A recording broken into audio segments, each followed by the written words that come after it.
Most people think sourdough is complicated. It's not. You're just focusing on the wrong things. Today I'm making my most flavorful sourdough yet. 100% whole wheat sesame sourdough. This is what happens when you follow recipes instead of understanding fermentation. The hydration level on this dough is 91%. It's a super high hydration, which is going to give it an open crumb and a lot of flavor. I'm going to show you exactly how to control sourdough every step so you never bake a dense loaf again. By the end of this video, you'll know when bulk fermentation is actually done. How to shape for real oven spring. I mix until no dry flour remains. That's it. No kneading yet. Now we're going to add the salt and the starter. My starter is 100 grams and it's 100% hydration. I'm going to incorporate the starter and the salt. Once you do this, bulk fermentation has started.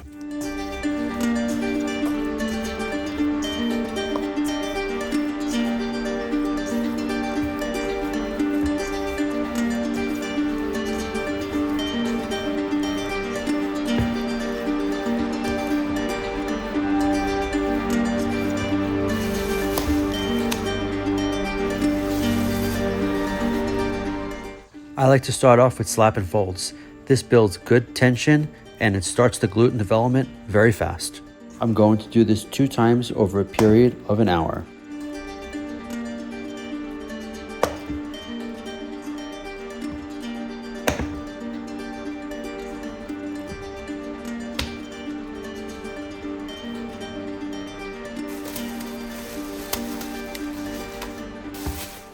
I'll do 2 sets of slap and folds, and then I'll finish with a stretch and fold.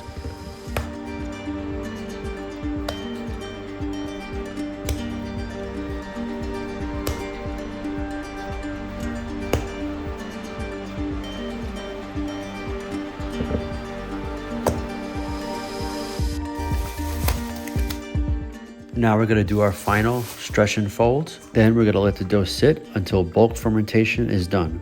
Again, this could take 4 hours, 5 hours, 8 hours, 10 hours. It all depends on the temperature of the flour, the water you used, the humidity, your room. So you have to be the judge of that. This is where most people get it wrong.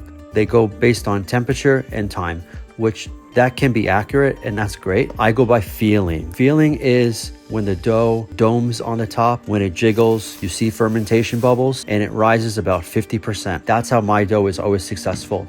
Now we're going to do the pre-shape. This is when tension matters. I'm building surface tension without tearing the dough. If you do not create tension, you won't get an ear, period. To me, flavor, texture, and an open crumb beats oven spring.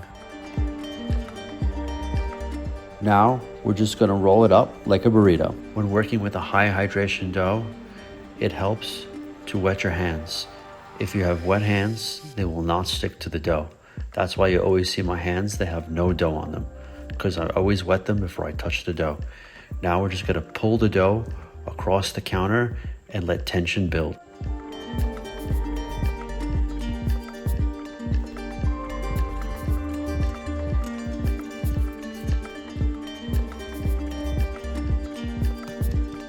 Now I'm going to add some sesame seeds to the top of the dough. I feel like this gives the bread a lot of flavor and nuttiness.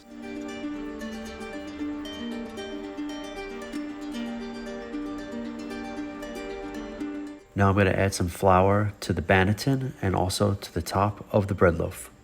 That way it doesn't stick. Now we're going to flip it over and we're going to do the crisscross method. This is super easy and it's going to build a lot of tension. And then we're going to roll it up like a burrito again.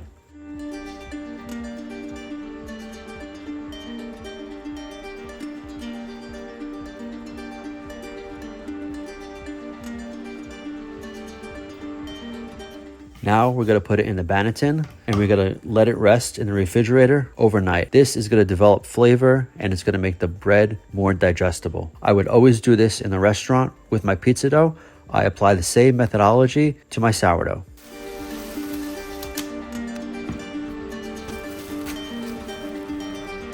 You can see me poking the dough. If the dough springs back slowly, that means it's properly fermented. It's called the poke test.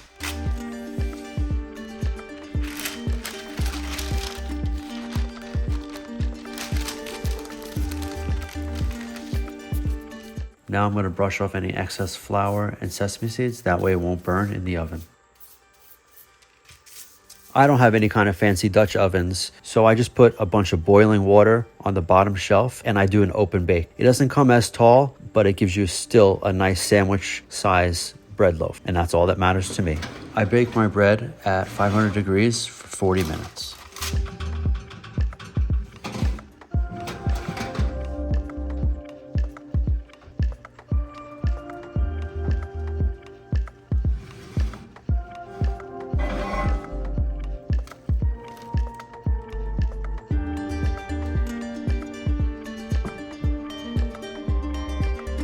Listen to that. That's what properly fermented bread sounds like. If your sourdough isn't turning out like this, it's not your starter, it's your timing. Comment your hydration and dough temp. I'll help you dial it in.